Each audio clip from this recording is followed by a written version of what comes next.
Hello everyone. आज अपन आईएनई के equilibrium की चौथी क्लास लेने वाले हैं। इसके अंदर अपन क्या सीखेंगे? आज बेसिकली अपन बफर के बारे में सीखेंगे। बफर क्या होते हैं, कितने टाइप के होते हैं, उनसे उनकी पीएच कैसे निकालते हैं, वो सब सीखेंगे। और अपन सीखेंगे कि इंडिकेटर वगैरह क्या होते हैं।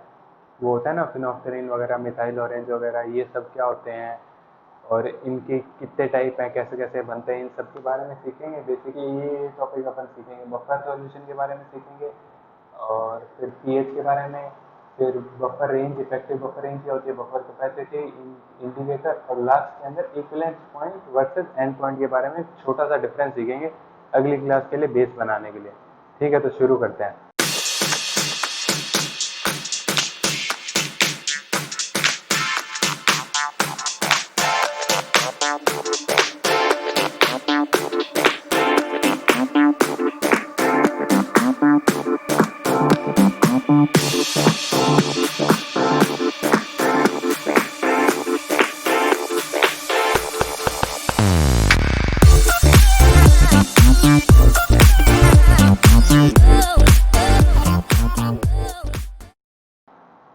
तो देखो, आज अपन क्या करेंगे, बफर सॉल्यूशन। सबसे पहले बफर ऐसा समझो कि मान लो कि बफर है एक, मान लो कोई भी अगर एक, पहले ऐसे मान लो कि बफर कुछ एक, बफर से तुम क्या समझते हो? बफर मतलब होना कि कोई चीज़ का स्टॉक अप होना, पाइल अप होना। कि जैसे क्या होता है, जैसे मान लो मेरे पास एक वाटर का बफर है। वाटर का मेरे पास एक कंटेनर है, ये मैं इस कंटेनर को कहता हूँ वाटर बफर। तो क्या होता है, जब भी मेरे घर में, यानी कि जैसे कि तुम्हारी टंकी है, घर की टंकी, तो उसके अंदर क्या होता है, वो क्या है, वाटर का बफर है। अब जैसे ही तुम्हारे, ये मान ली मैंने नीचे घर की टंकी, ये नीचे वाली टंकी होगी, ठीक है, और ये ऊपर एक टंकी बना दी मैंने, ठीक है, ऊपर एक टंकी होगी, ठीक है। तो अब क्या होता है, जब भी तुम्हारे घर के अंदर पानी की शॉर्टेज होती है तो इसका पानी खत्म हो जाता है, तो ये बफर की तरह काम करता है। अपन मोटर चालू करते हैं तो इसमें से पानी आके इसमें भरने लग जाता है, तो जो इसका लेवल जो है ना, उस लेवल को ये मेंटेन रखता है। ये बफर क्या करता है, इस लेवल को मेंटेन रखने की कोशिश करता है। और जब तक इसके अंदर कैपेसिटी है तब तक ये इस लेवल को मेंटेन करने की कोशिश करेगा, इस ऊपर वाली टंकी की। जब अगर तुमने ऐसा है कि बहुत ज़्यादा ही पानी ले लिया तो इसकी कैपेसिटी तो खत्म हो जाएगी, तब फिर ये लेवल नीचे आने आते आते आते खत्म हो जाएगा। तो ये बफर का काम होता है। तो बफर क्या है, बेसिकली बफर ऐसा समझो कि एक ऐसा बॉडी गार्ड टाइप से मान लो कि ये जो बॉडी गार्ड है ये कुछ, और ये सप्लाई करता है कुछ भी चीज़ की चेंज वगैरह होने पे, तो ये खुद से कुछ सप्लाई करता है और लेवल को मेंटेन रखता है। उस लेवल को, मेन जो चीज़ है ना वो है लेवल को मेंटेन रखता है। तो बफर को ऐसे समझो, दो तरीके के बफर होते हैं। एक तो होता है, बफर को दो तरीके में डिवाइड किया ब्रॉडली। एक होगा सिंपल बफर। सिंपल यानी कि इसके अंदर मतलब ये खुद ही से बना है, कोई जैसे कुछ week acid plus weak base, इस दोनों को रिएक्ट किया तो ये सॉल्ट बन गया। तो एक salt of weak acid plus weak base, तो ये होता है सिंपल बफर, जिसके अंदर सिंपली ये वाली चीज जो ये सॉल्ट है ना, ये अपना है सिंपल बफर, यानी कि एक ही चीज है जो कि पूरा बफर की तरह काम कर रही है। और दूसरे टाइप ऑफ बफर होते हैं, वो हो गया जैसे कि कोई मिक्सचर बफर, यानी कि मिक्स बफर। तो मिक्स बफर के क्या होता है, ये बफर जो होंगे ना, इनके फर्दर दो कैटेगरी है। देखो, या तो ये कोई एसिडिक बफर होगा या ये कोई बेसिक बफर है।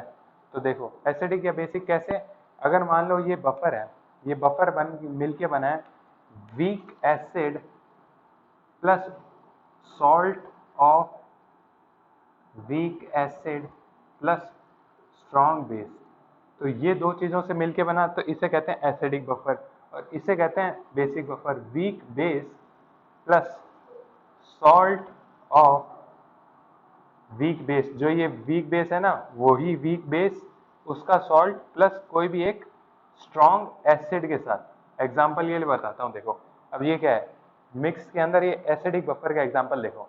तो एग्जाम्पल हो गया इसका, वीक एसिड कुछ भी ले लो, वो सॉल्ट जो कि 100% आयोनाइज हो, week acid plus 100% ionisable, 100% ionisable salt of weak acid plus strong base. इसका एग्जांपल लेते हैं, जैसे कि वीक एसिड ले लिया CH3COOH, तो अपना एक आ गया वीक एसिड प्लस इसका सॉल्ट, इसका सॉल्ट एक स्ट्रॉन्ग बेस के साथ जो कि जो सॉल्ट बने वो 100% आयनाइज हो। तो ये वीक एसिड ले लिया CH3COOH। अब तुम कहोगे कि हमें कैसे पता चलेगा 100% आयनाइज होगा वो salt? Most of the time 99% जो भी चैप्टर के अंदर आएंगे ना, 99.99 यानी कि हर एक क्वेश्चन मान लेना वो सारे के सारे क्वेश्चन आयनाइजेबल होंगे पूरी तरीके से। बफर का अगर वो कोई क्वेश्चन देगा ना तो सारे के सारे तुम मान लेना कि 100% आयनाइजेबल है। तो देखो क्या हुआ, वीक एसिड मैंने ले लिया, वीक एसिड प्लस एक स्ट्रॉन्ग बेस चाहिए होगा, स्ट्रॉन्ग बेस कुछ भी मान लो, NaOH मान लो, ठीक है, स्ट्रॉन्ग बेस। तो इनसे जो सॉल्ट मिलेगा मुझे, वो सॉल्ट का क्या नाम होगा, CH3COONA। तो ये मेरा जो सॉल्ट मिलेगा ना वो है ये salt, salt of weak acid plus strong base. तो ये मेरा हो गया एक एसिडिक बफर। तो समझ में आया, बफर के अंदर अपन ने पढ़ा सिंपल बफर और मिक्स बफर। मिक्स बफर देखो बेसिकली ये यही काम करते हैं। तो ये क्या है, एक सॉल्ट वीक एसिड होगा प्लस एक salt of weak acid plus strong base. जब ये कंडीशन दिखे ना तुम्हें तब तुम मान लेना कि हाँ ये बफर के क्वेश्चन है, और उन्हें कैसे सॉल्व करना है वो अभी मैं सिखाऊंगा धीरे धीरे, सब सब सीखे यहाँ पर। तो दो कैटेगरी होगी, सिंपल बफर और एक मिक्स बफर। इनके एग्जाम्पल और भी तुम्हें नोट्स के अंदर मिल जाएंगे नीचे, कोई दिक्कत नहीं है, ठीक है। तो ये समझिए। अब अपन देखते हैं कि मिक्स्ड वाले के अंदर पीएच वगैरह कैसे निकालते हैं, बफर के अंदर पीएच वगैरह कैसे निकालते हैं। तो देखो शुरू करते हैं अपन मिक्स वाले से।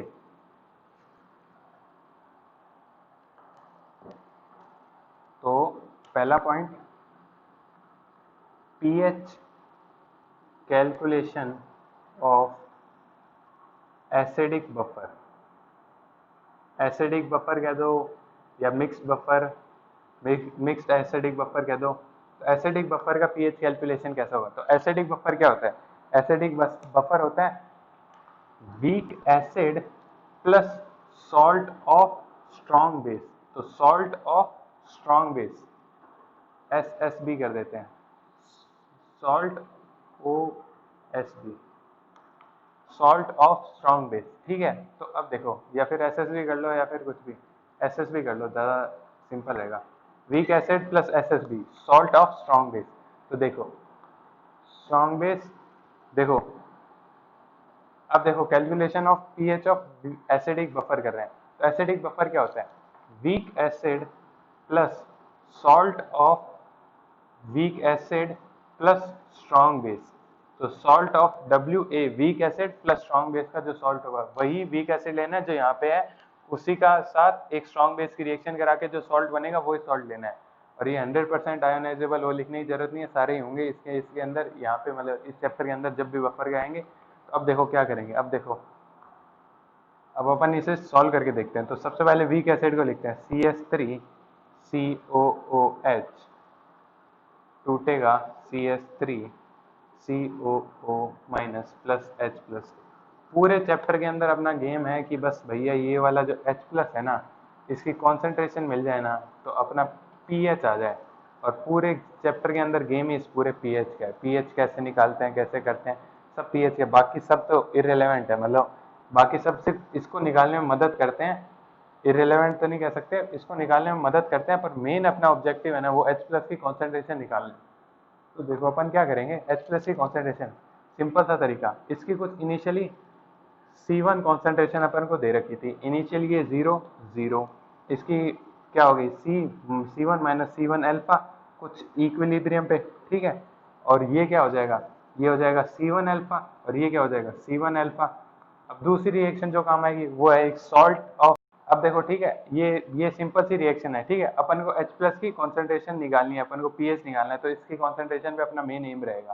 तो अपन क्या करेंगे, अब अपन क्या करेंगे, देखो ये जो है इसकी कॉन्सेंट्रेशन तो अपन को इनिशियली दी हुई है, कुछ वो कह देगा कि कॉन्सेंट्रेशन ऑफ सॉल्ट, सॉल्ट कौन सा, CH3COONA। इस सॉल्ट की जो कॉन्सेंट्रेशन है वो कुछ C2 मान लो। तो अब अपन ये क्या कहेंगे, एक तो इससे मिला और एक पहले से इसके पास था, तो ये C2, और इनिशियली अगर देखना होगा तो इनिशियली ये कुछ C2, ठीक है, ठीक है। तो ये इतना हो गया, इससे जितनी उतनी अपन ने लिख लिया यहाँ पे। तो अब देखो अब क्या होगा, अब ऐसा होगा, ये जो C2 कॉन्सेंट्रेशन है, अगर अपना अल्फा बहुत बहुत कम है 1 से, या फिर मैं कहूँ C2 प्लस C1 अल्फा ये जो यूनिट है, और इस केस के अंदर C2 बहुत बहुत बड़ा है C1 इंटू अल्फा, और बहुत बहुत कितना 5% अप्रोक्सीमेशन अपन मान सकते हैं। ये 5% ये ज़्यादा है, जो कि मोस्ट ऑफ द केस अपन मानेंगे ही। अगर बफर के क्वेश्चन करने हैं तो ये अपन approximation most of the case मानते हैं। तो इससे क्या होता है, ये वाली जो चीज़ है ना C1 अल्फा, ये घट जाती है।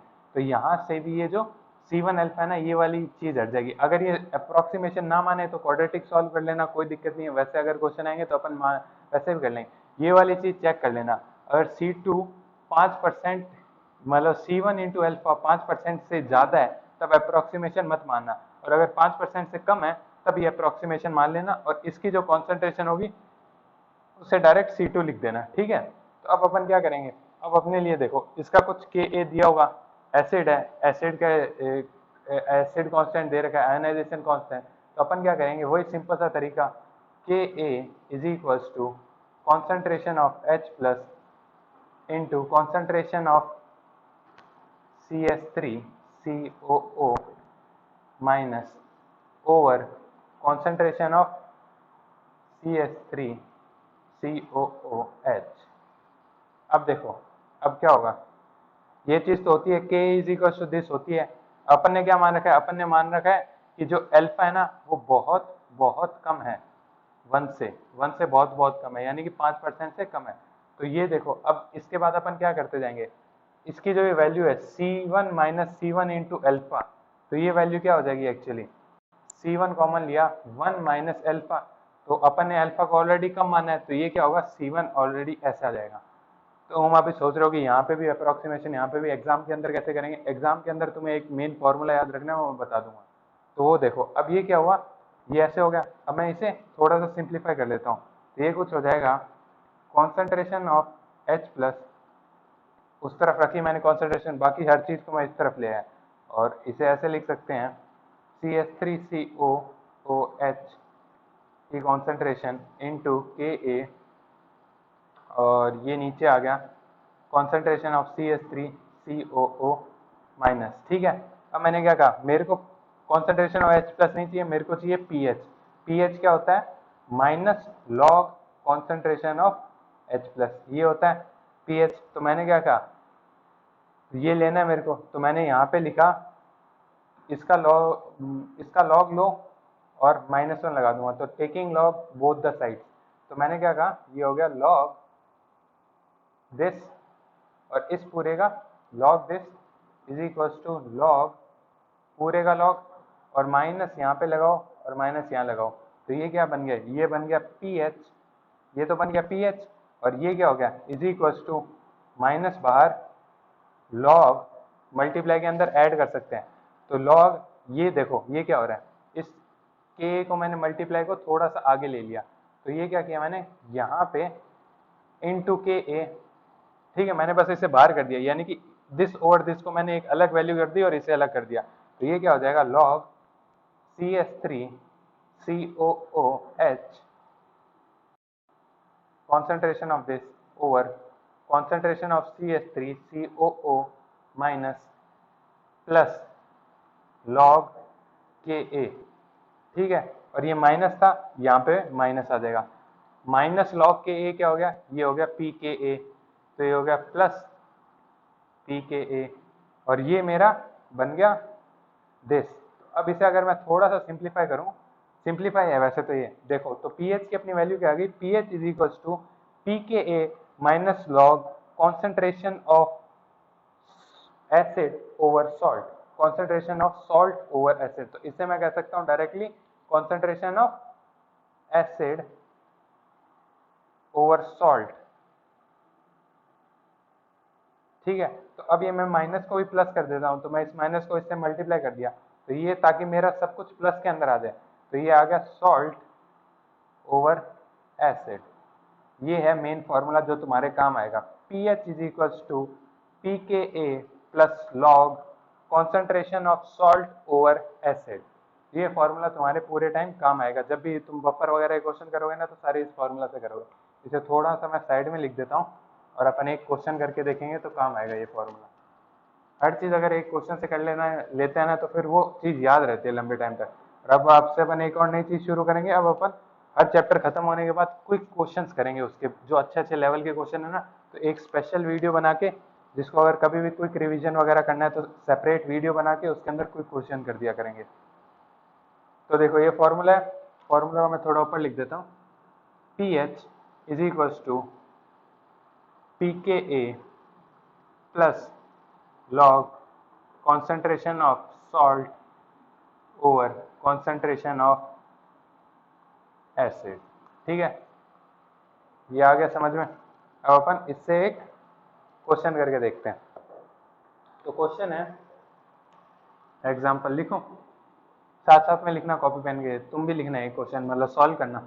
तो एग्जांपल है 0.2 molar 50 ml CH3COOH solution was added to 0.1 molar 50 ml NaOH solution. Find the net pH of the mixture। Mixture की जो नेट पीएच होगी वो पता करनी है। क्वेश्चन है, सिंपल सा क्वेश्चन है ना, एकदम सिंपल। तो देखो अब अपन क्या करेंगे, देखो मैंने बताया था ना पिछली क्लास के अंदर, जितना ये आयनाइज हो सकता है ना इसके साथ, जब तक एक वीक एसिड और एक स्ट्रॉन्ग बेस रखे हुए हैं, दोनों में से कोई भी एक स्ट्रॉन्ग है, वीक एसिड या बेस में से कोई भी एक स्ट्रॉन्ग है, तो दोनों स्ट्रॉन्ग की तरह काम करेंगे। तो पहले क्या होगा, ये देखो पहले इन दोनों के मोल लिख लो। तो CH3COOH के कितने मोल है, mole is equals to moles is equals to 0.2 molar into 50 ml, या फिर मैं इसे कह दूं 50/1000। इतने मोल है मेरे पास CH3COOH के। और अगर मैं कहूं मेरे पास NaOH के कितने मोल है, तो moles of NaOH is equals to 0.1 into 50/1000। तो सीधा सा दिख रहा है, इसके मोल्स ज्यादा है, तो क्या होगा, पूरा ये जो NaOH जितना है ना, ये पूरा पहले ही न्यूट्रलाइज कर देगा। तो CH3COOH प्लस NaOH, ये रिएक्शन होगी पूरी फॉरवर्ड रिएक्शन है, कोई बैकवर्ड नहीं होगी, दोनों स्ट्रॉन्ग की तरह एक्ट करेंगे। अगर एक भी स्ट्रॉन्ग है ना दोनों में से, तो ये मैंने बताया था ना कि एक खत्म होता है तो फिर वो इक्विलिब्रियम आगे आगे आगे, तो वो वाली चीज लगेगी। तो ये हो गया। उसके बाद क्या होगा, इसके बाद बनेगा अपने पास एक तो ये एसिड बेस रिएक्शन है, तो एक तो सॉल्ट बनेगा और एक बनेगा वाटर। तो सॉल्ट कौन सा बनेगा वो देख लेते हैं। CH3COONA प्लस H2O, तो सॉल्ट प्लस वाटर बन गया मेरा।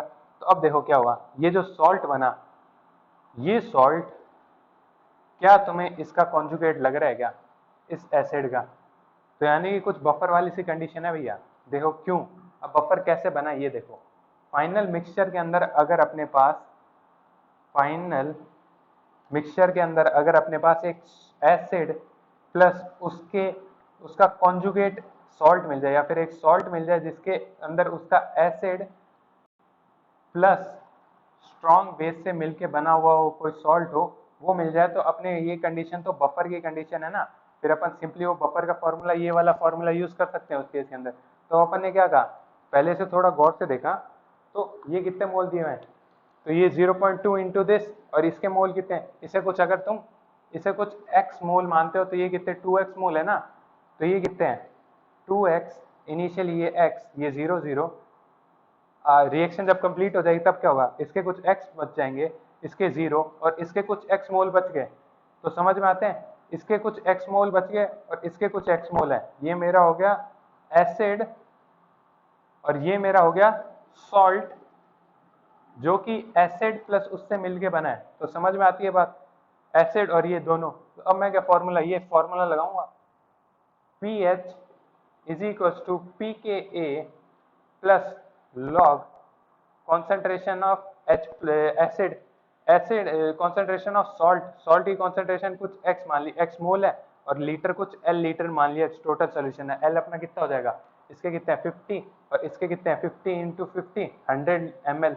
तो ये 100 ml हो गया, ठीक है। और इसके मोल्स की वैल्यू भी रख सकते हो इतने इंटू 1000, तो ml से ml 1000 कर जाएगा, वो हटाना जरूरी नहीं है। देखो इसके मोल कुछ x और कुछ इस सॉल्यूशन की वॉल्यूम लीटर के अंदर, ठीक है। और कोइंसिडेंटली देखो इसके अंदर क्या हुआ, जो इसकी कॉन्सेंट्रेशन थी, जो सॉल्ट की एसिड की कॉन्सेंट्रेशन थी, वो भी कुछ निकली x/L। और अपन को पता है कि log 1 की वैल्यू होती है 0, तो हेंस इसकी वैल्यू हो गई 0। तो अपना जो pH आएगा वो pKa के बराबर आएगा। इसका कुछ pK अगर तुम मान लो pKa is equal to 5 into 10⁻⁻7, तो इससे सॉल्व करके देख लेना, जो pH होगा वो pKa के बराबर हो जाएगा। तो ये चीज समझ में आई कैसे ये pH बफर वगैरह क्वेश्चन आएंगे। वो सिंपली तुम्हें कभी नहीं बताएगा कि तुम्हें एक सॉल्ट दिया है और उसका कॉन्जुगेट एसिड, सॉल्ट एक एसिड दिया और उसका कॉन्जुगेट सॉल्ट देगा तुम्हें, ये ऐसा कुछ नहीं बताएगा। वो तुम्हें ऐसे ही रिएक्शन देगा कि जब ये वाली चीज है, ये वाली चीज है। अब अगर देखो, अगर अपन पूरा ट्राई करते हैं, अपन क्या करते हैं, इसे 0.2 मोलर कर दिया, ठीक है। 0.2 मोलर ये था, 0.2 मोलर ये था, पीके वगैरह सब दिया हुआ, तो पीएच फाइनल क्या होगी, पीएच फाइनल क्या होगी इस केस के अंदर, इसके मोल कितने हुए, इसके मोल भी एक्स हो जाएंगे और इसके मोल भी सेम सेम मोल है, तो दोनों के एक्स एक्स खत्म। और ये मिल जाएगा यहाँ पे एक सॉल्ट मेरे को, और एक सॉल्ट मिलने के बाद ये मिल जाएगा वाटर। तो वाटर से तो क्या होता है, वाटर तो कोई पीएच के अंदर चेंज नहीं करेगा, और ये चीज सब खत्म हो जाएगी। तब उससे क्वेश्चन कैसा बनेगा, उससे क्वेश्चन बनेगा आयोनाइजेशन वाला, जो लास्ट क्लास के अंदर मैंने कराया था कि एक सॉल्ट दिया होगा, एक week acid plus strong base का, और उसका आयोनाइजेशन कैसे करते हैं, अगर इसके कुछ एक्स मोल दिए हो या फिर इसकी कुछ कॉन्सेंट्रेशन दी हो, तो लास्ट क्लास के अंदर जाना और ये वाली चीज भी रिवाइज करना। तो ऐसे ऐसे हैं, इनकी कॉन्सेंट्रेशन वेरी कर करके होगा, ठीक है। तो समझ गए। तो अब देखो, अब अपन क्या करते हैं, आगे देखते हैं। तो सिंपल बफर और मिक्स बफर में समझ गए, और बफर के क्वेश्चन कैसे देंगे वो भी समझ गए। बफर के अलावा उनकी वैल्यूज को चेंज करके आयोनाइजेशन का क्वेश्चन कैसे निकालेंगे वो भी समझ गए। तो अब अपन ये वाला पार्ट हटाते हैं। अब अपन को क्या करना है, एसिडिक बफर बेसिक बफर दोनों समझिए। एसिडिक बफर क्या, weak acid plus salt of weak acid, वही weak acid plus strong base, वो एसिडिक हो गया। सिमिलरली बेसिक बफर के लिए ऐसा हो जाएगा। और पीएच का formula, pH is equal to log this salt over acid. और वैसे ही अगर कोई बेसिक चीज हो तो उस केस के अंदर पीओएच अपना आ जाएगा, P K B plus log concentration of salt over concentration of base. Similarly ऐसे ही अगर इसका एग्जांपल देखना है तो NH4 से बना लो, NH4OH से बना लिया, तो ये क्या हो गया, एक वीक बेस हो गया। तो NH4OH और NH4Cl, NH4Cl किससे बना, NH4OH और HCl, इनसे मिलके बना। तो वो क्वेश्चन वाला क्या कहेगा, ऐसे वैल्यू दे देगा, फिर तुम्हें क्या निकालना है, तुम्हें इसकी कॉन्सेंट्रेशन, इस सॉल्ट की कॉन्सेंट्रेशन और इस बेस की कॉन्सेंट्रेशन निकालना, यहाँ पे पुट करना, और पीके भी तुम्हें इस सॉल्ट का दिया होगा।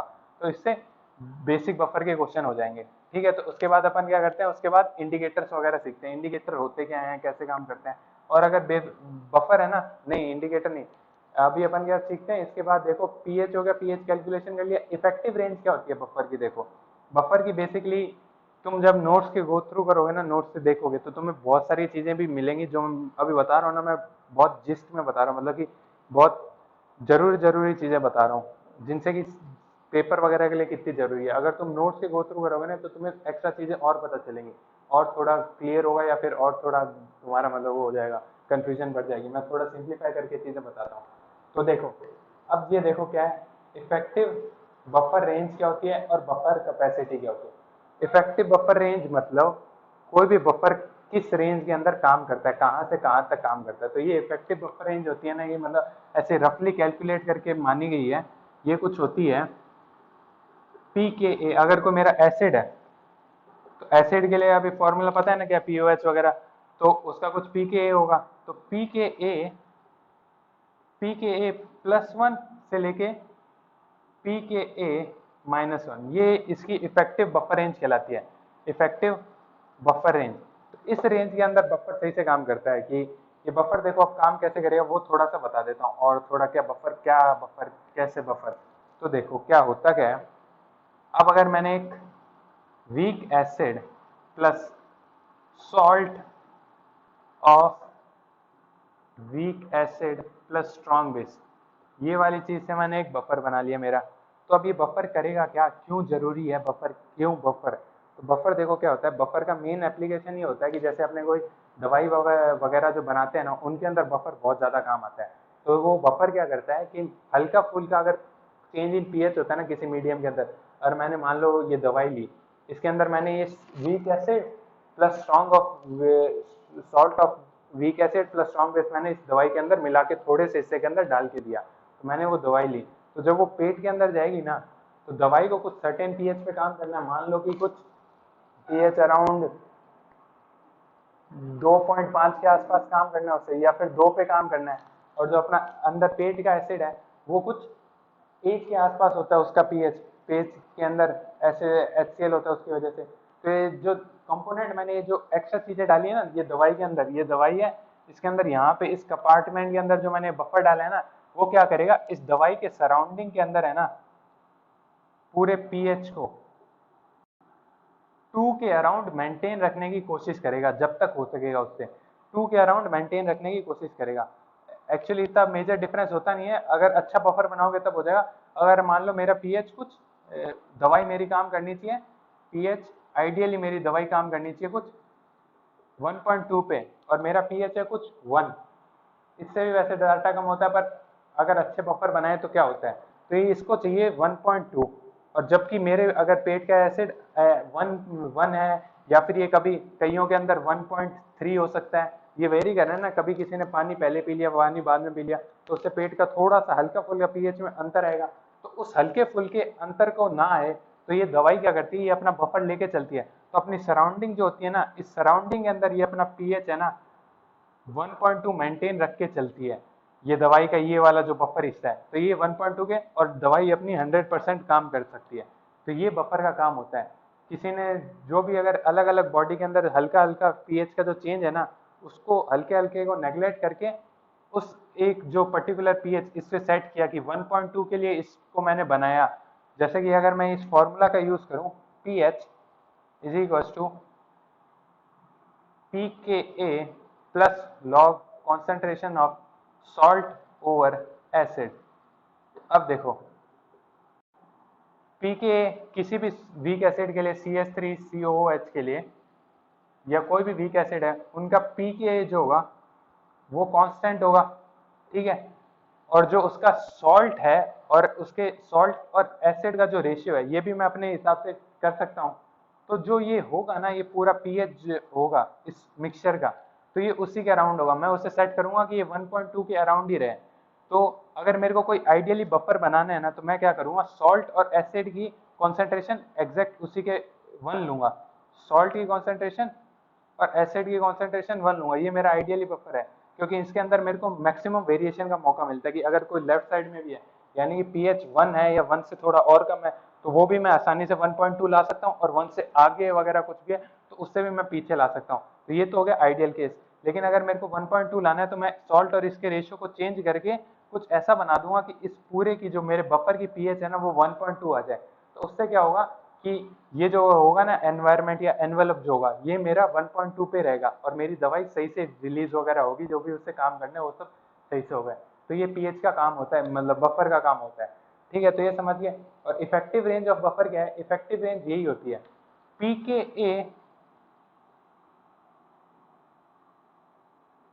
pKa -1 pH pKa +1। तो यानी कि अगर मैंने इस बफर को किसी ऐसे सैंपल के अंदर डाला जिसका पीएच pKa -1 से लेके pKa +1, pKa तो मेरे को इसका पता है कुछ 5 इंटू 10⁻⁻7, तो इससे कुछ pKa वगैरह मैं निकाल सकता हूँ। तो उससे -1 या उससे +1 उस रेंज के अंदर है, तब मेरा बफर सही से काम करेगा। वो वैल्यू 1.2 के मेंटेन रखने की कोशिश करेगा, और अगर उससे ज्यादा है तब वो ये सही से काम नहीं करेगा और बफर डिस्ट्रॉय हो जाएगा। तो ये चीज समझ गए। तो ये इसकी रेंज क्या होती है, तो ये होती है बफर इफेक्टिव बफर रेंज, ये इफेक्टिव बफर रेंज हो गई, ठीक है। और जो दूसरी चीज है जो इसके अंदर सीखने वाली है, वो है बफर कैपेसिटी क्या होती है। बफर कैपेसिटी होती है कि टेंडेंसी और इसकी तुम डेफिनेशन पढ़ोगे तो तुम्हें मिलेगा the tendency of a buffer to withstand, या फिर विदस्टैंड ही ठीक है, तो withstand the concentration, the change in concentration of H plus और OH माइनस आयन की, मतलब वो कितने मोल ऑफ H प्लस या OH माइनस को होल्ड कर सकता है। कि मान लो अगर मैंने, ये मेरा बफर बन गया कुछ, ठीक है, ये मेरा बफर है, तो इसके अंदर मैंने कुछ 5 मोल HCl के डाल दिए, 5 मोल H प्लस के डाल दिए, ठीक है। तो ये 5 मोल को बिना अपनी पीएच को ज़्यादा चेंज किए, अपने बफर बिना कोई पीएच को ज़्यादा चेंज किए 5 मोल को सस्टेन कर गया, तो इसकी टेंडेंसी है 5। और अगर मैंने मान लो कोई दूसरा पीएच, दूसरा बफर था, ये 10 मोल को सस्टेन कर गया बिना अपनी पीएच को ज़्यादा चेंज किए, तो इसकी कैपेसिटी इससे ज़्यादा। तो कितने मोल ऑफ H प्लस या फिर OH माइनस को सस्टेन कर सकता है बिना अपनी पीएच को चेंज किए, तो उसकी बफर कैपेसिटी कहलाती है। तो एफिशिएंसी और कैपेसिटी दोनों समझिए ना, ठीक है। इसमें से अपन बता सकते हैं कि किसकी कैपेसिटी ज्यादा, कैपेसिटी एक तरह से वही होगा ना, कैपेसिटी किसकी ज्यादा, कि कौन ज्यादा H प्लस या OH माइनस के आयन को विथस्टैंड कर सकता है। ये बफर दोनों तरह से काम करता है। ये एसिडिक, अगर तुम इसे, जैसे अगर मेरा बफर है, बफर है कुछ पीएच, इसका कुछ आइडियल पीएच कुछ पीएच मान लिया, ठीक है, पीएच नॉट मान लिया। तो अब अगर मैं इसके अंदर एसिड डालता हूँ तब भी ये इसकी तरफ ही यहीं पे रहने की कोशिश करता है पीएच नॉट पे, और अगर मैं इसमें थोड़ा बहुत बेस डालता हूँ तब भी ये यहीं पे विथस्टैंड करने की कोशिश करता है, ठीक है। तो ये है, तो ये होता है बफर का काम, कि अगर एसिड डालो भले बेस डालो, अपने पीएच पे मेंटेन रहना चाहिए। तो ये बफर का काम है। और बफर बनता कैसे वो मैंने एक क्वेश्चन में बता दिया, और तरीके वगैरह हो गए। अब देखो, अब अपन क्या करते हैं, इंडिकेटर्स वगैरह के बारे में सीखते हैं। फिनोफ्थलीन वगैरह सुना होगा तुमने, मिथाइल ऑरेंज वगैरह सुना होगा, ये होते क्या है, क्यों इनकी जरूरत पड़ती है। तो देखो, थोड़ा सा अपन इसे थोड़ा सा आगे की चीज सीखते हैं पहले। टाइट्रेशन वगैरह क्या होती है, तो टाइट्रेशन बेसिकली अगर तुम समझते हो ना, तो टाइट्रेशन की जरूरत क्या है और टाइट्रेशन होती क्या है। तो देखो, आमतौर पे अपन को क्या कहते हैं, मतलब ये बहुत ही पुराना तरीका है, कोई यूज भी नहीं करता, लेकिन क्या होता है कि क्वेश्चन बनाने होते हैं लोगों को, या फिर लैब के अंदर और बैठे बैठे क्या करें, तो प्रिमिटिव जो ऑपरेटर्स होते हैं ना, उनसे एक दो मतलब ऐसे कहते हैं ना कि बैठे बैठे क्या करना है, इससे अच्छा कुछ करवा देते हैं, तो ऐसी सी बातें हैं। तो वो क्या करेंगे, वो करते हैं कि कुछ नहीं, एक तुम्हें सॉल्यूशन दे देंगे, ठीक है, सॉल्यूशन दे दिया, इसके अंदर कुछ unknown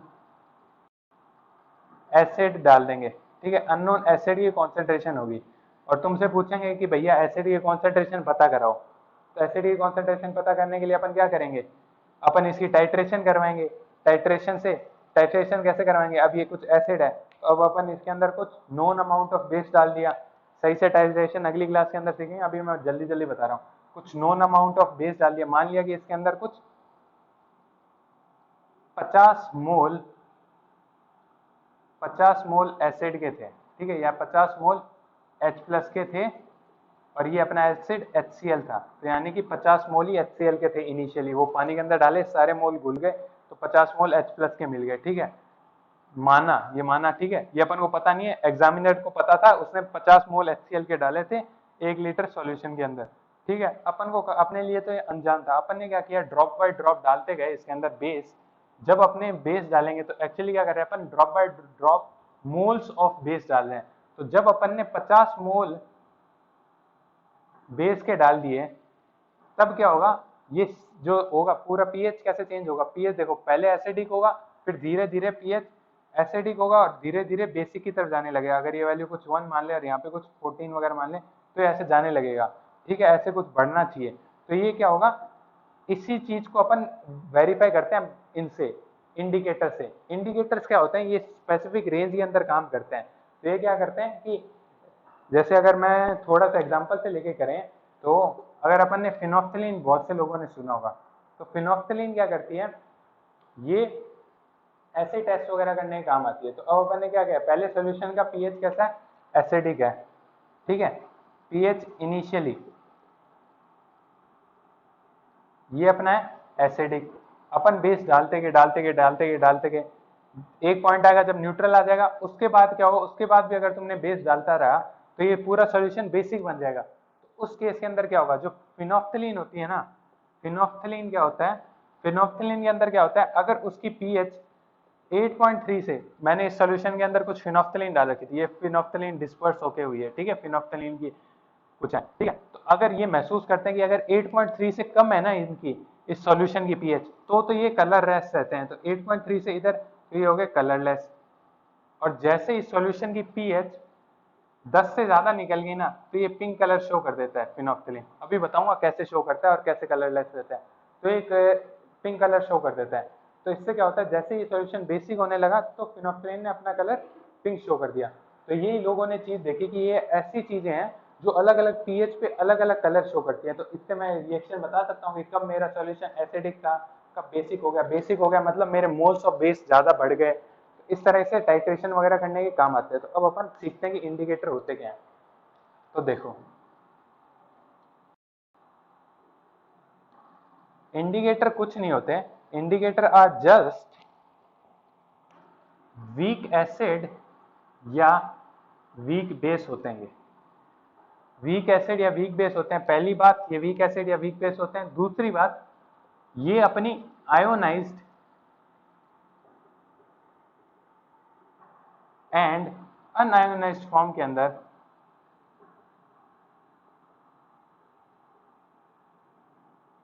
different different colour show करते हैं।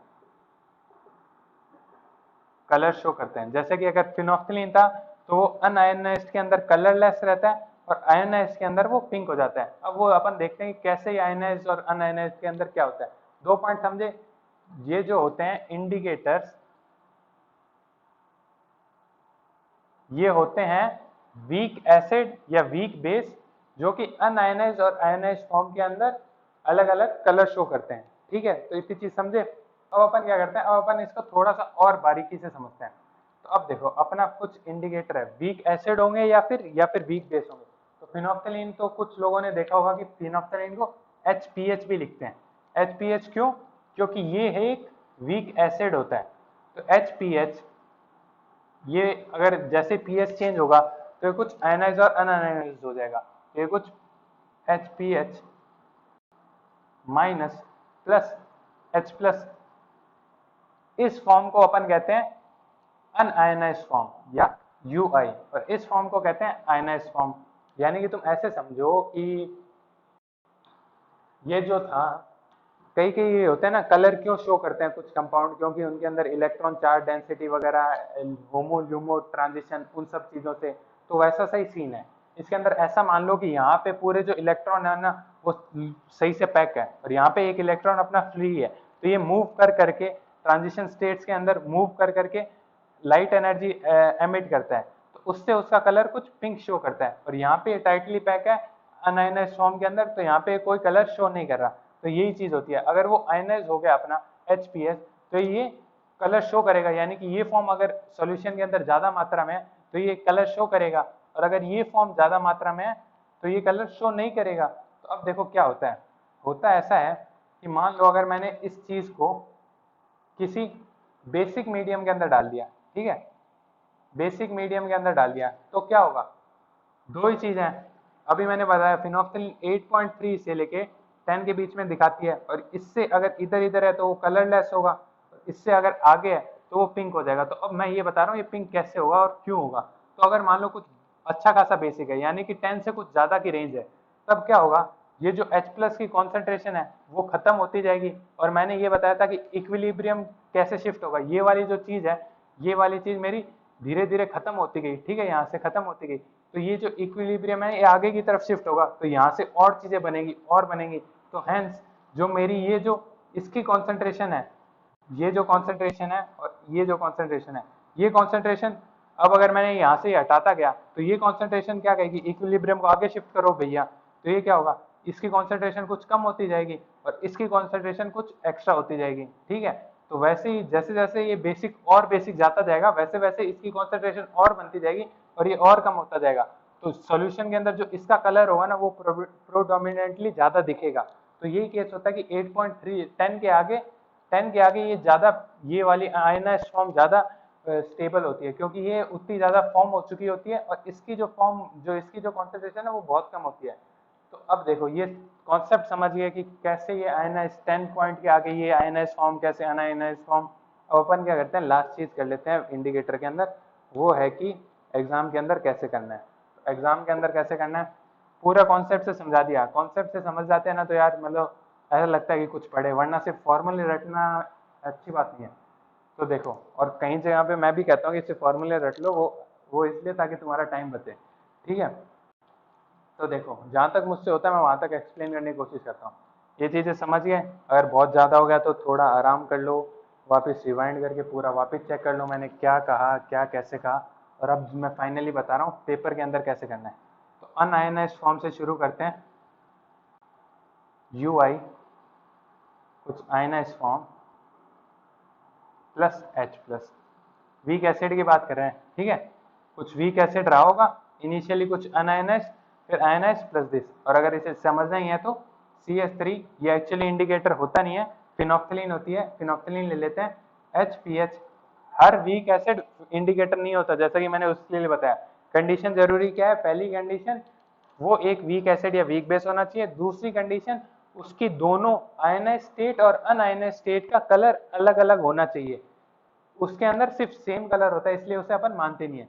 तो HPH के अंदर ये एक अनआयनाइज्ड फॉर्म और आयनाइज्ड फॉर्म PH, इसको थोड़ा स्मॉल कर दिया, PH minus plus H plus, ये वाला अपना एग्जाम्पल हो गया, ठीक है। तो ये यहाँ से यहाँ, इसकी कुछ कॉन्सेंट्रेशन इनिशियली C मान लो, इसकी इनिशियली 0, इसकी भी 0। ये C माइनस सी अल्फा, पूरा गेम इसी के अंदर है भाई। C minus C alpha, C alpha से समझे ना, अल्फा मतलब कुछ नंबर है 0 से लेके 1 के बीच में, ये कितना पोर्शन इसका हट गया। तो C माइनस सी अल्फा, ये कुछ C अल्फा, C अल्फा। और दूसरा मेन काम है पूरे चैप्टर के अंदर कॉन्सेंट्रेशन ऑफ H प्लस, इस पे ध्यान रहता है सबका, बाकी कुछ नहीं। तो देखो अब अपन क्या करेंगे, अब अपन इसे सिंपली लिख लेंगे, PH इज इक्वल टू, या मैं कहूँ इसका कुछ KI बताएगा, वो तुम्हें इंडिकेटर का कुछ आयनाइजेशन कांस्टेंट, तो उसे KI कहते हैं। जैसे एसिड के लिए होता है KA, यहाँ पे इंडिकेटर के लिए KI हो जाता है। तो KI क्या हो जाएगा? KI is equal to concentration of PH minus into concentration of H plus over concentration of this, क्या कहते हैं अपन, HPH। तो देखो अब अपन क्या मानेंगे, अल्फा बहुत बहुत छोटा, लेस देन 1, यानी कि 5% वाला अप्रोक्सीमेशन। तो उससे क्या होगा, C minus C alpha is equal to C हो जाएगा, यानी कि इनिशियल कॉन्सेंट्रेशन ऑफ HPH जो अपन को दी होगी क्वेश्चन के अंदर, वो हो गया। पिछले केस के अंदर भी मैंने ऐसे किया था, C minus C alpha is equal to C। क्यों किया? क्योंकि अगर अपन को क्वेश्चन के अंदर वो क्या कहेगा, वो कहेगा इनिशियल कॉन्सेंट्रेशन ऑफ फिनोक्सिलिन इज कुछ C, ठीक है। तो वही C अपन को लाने के लिए अपन ने इस अप्रोक्सीमेशन का यूज किया, तो ठीक है। और ये क्या हो जाएगा, ठीक है, तो ये कुछ C हो गया। तो अब देखो, अब अपन क्या करेंगे, इस फॉर्मूला को थोड़ा सा और अगर अपन को करना है, या फिर ये भी छोड़ो, ये तो पिछले केस के अंदर यूज हो गया। क्वेश्चन वाला क्या कहेगा, पिछले केस के अंदर यूज हो गया इन द सेंस कि पिछले केस के अंदर मैंने वो जो कराया था ना वीक एसिड वगैरह, उसके अंदर बहुत सारे अप्रोक्सीमेशन मान के जो फॉर्मूला यूज किया था, इसलिए वो मैंने यूज किया था। इस केस के अंदर अप्रोक्सीमेशन यूज नहीं करते हैं, इस केस के अंदर अपन बिना अप्रोक्सीमेशन के सॉल्व करेंगे, ठीक है। क्वेश्चन वाला क्या कहेगा, ये तो इक्विलिब्रियम के अंदर वो बताएगा एट इक्विलिब्रियम, और ये क्या था, एट t इक्वल्स टू 0। तो वो क्वेश्चन वाला कहेगा कि इक्विलिब्रियम के अंदर इसकी कॉन्सेंट्रेशन आयनाइज्ड फॉर्म की इतनी है, अनआयनाइज्ड फॉर्म की इतनी है, तो बताओ pH क्या होगा। अब अपन इसको यूज किया, फिर से वही concentration of HPH at equilibrium लिख देता हूं, तुम्हें थोड़ी सहूलियत मिल जाए, तो एट इक्विलिब्रियम, ठीक है। तो concentration of H plus is equals to KI into HPH equilibrium, concentration of HPH equilibrium over concentration of pH equilibrium, pH minus ion equilibrium के अंदर, ठीक है। तो ये क्या होगा, फिर से मैं log ले लूंगा, माइनस लॉग, तो minus log concentration of H plus is equals to minus log concentration of KI, minus को मैंने एक बार के लिए माइनस, और माइनस लॉग दिस, और into concentration of HPH over concentration of pH minus equilibrium, ठीक है, ये पूरा। तो अब मैं क्या करूँगा, ये मेरा हो गया PH, ये मेरा pH हो गया, और इसे मैं मल्टीप्लाई करके दोनों को ऐड कर सकता हूँ। तो ये हो जाएगा log of this plus log of this, दोनों के साथ माइनस आ गया तो माइनस इंटू के लॉग, तो ये कितना हो जाएगा पी के आई, और माइनस इंटू दिस, तो मैं माइनस इंटू लॉग होगा तो मैं इसे उल्टा कर दूंगा, तो ये हो जाएगा plus log P H minus equilibrium over concentration of H P H equilibrium. समझ में आया? मैंने उल्टा कर दिया। इसी को थोड़ा किसी को दिख नहीं रहा होगा तो मैं ऊपर लिख देता हूं, जो मैंने नीचे लिखा वो है भैया P H is equal to P K A I plus log concentration of P H minus equilibrium over concentration of H P H at equilibrium. ये मैंने लिखा है नीचे, तो ये नीचे नहीं दिख रहा होगा तो ये मैंने यहाँ पे ऊपर लिख दिया। ठीक है, तो ये समझ गए। अब इससे क्या समझे, ये क्या है, ये लोग इसे कैसे कहते हैं, और तरीका है, ये देखो ये है आयोनाइज्ड फॉर्म एट इक्विलिब्रियम। तो आयोनाइज्ड फॉर्म की कॉन्सेंट्रेशन इक्विलिब्रियम के अंदर और अनआयोनाइज्ड फॉर्म की कॉन्सेंट्रेशन इक्विलिब्रियम पे अंदर, तो यही कहलाता है पीएच। तो तुम्हें वो क्या कहेगा, तुम्हें वो पीएच बता देगा। अब मैं बताता हूँ कैसे क्वेश्चन देगा, एग्जांपल से करते हैं रादर देन बताना। मैं तुम्हें एक एग्जांपल दे देता हूँ। एग्जांपल,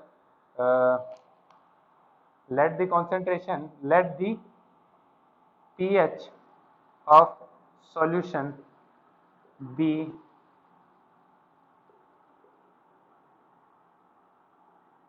pH कितना मानोगे, 4 मान लो, ठीक है। और find and an indicator is introduced to the solution, या फिर an indicator is present in the solution whose Ki is 10 to the power -7। कुछ भी रफ डाटा ले रहा हूँ, अगर मैथ ना करे तो माफ करना, पर रफ डाटा ले रहा हूँ, ठीक है। Ki तुम्हें कुछ दे दिया 10 to the power 7, वो तुमसे क्या पूछेगा, find the ratio of unionised form to ionised form. Simple सा है, बस वैल्यू पुट करना और पता कर लेना, ठीक है। और एक जो होगा वो लास्ट में आयोनाइज्ड को अनआयोनाइज्ड है उसका उल्टा कर लेना, ठीक है। सिंपल सा क्वेश्चन है, बस ऐसे बना के दिया तुम्हें। ऐसे टाइप के क्वेश्चन आएंगे ये बताने के लिए, तो ये क्वेश्चन करके देखो कॉपी के अंदर, वीडियो पॉज करो, ठीक है। तो आज के लास्ट टॉपिक बता देता हूँ आपकी क्लास का, और फिर क्लास खत्म करते हैं।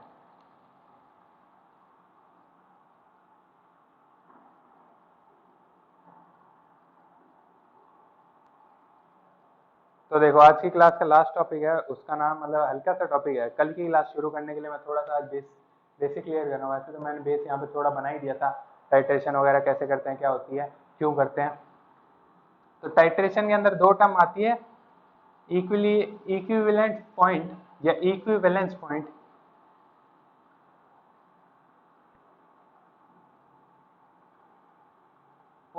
और एंड पॉइंट। 1 मिनट का टॉपिक है, बस देख लो, भले तुम नीचे देख लो, 1 मिनट में कर दूंगा। और वो जो एक्स्ट्रा टाइम होगा ना, वो थंबनेल वगैरह दिखाने के लिए और कुछ वीडियो दिखाने के लिए होगा, ठीक है। इक्विवेलेंस पॉइंट क्या होता है, इक्विवेलेंस पॉइंट होता है जब अपन मानते हैं कि जब मैं मोल डालता गया बेस के या किसी और के जिससे मैं टाइट्रेशन कर रहा हूं उसके डालता गया, और जो इसके अंदर पहले से प्रेजेंट है, दोनों के मोल्स इक्वल हो जाएं, तो वो होता है इक्विवेलेंस पॉइंट। और थ्योरेटिकल पॉइंट होता है ये, इसे कभी भी अटेन नहीं कर सकते।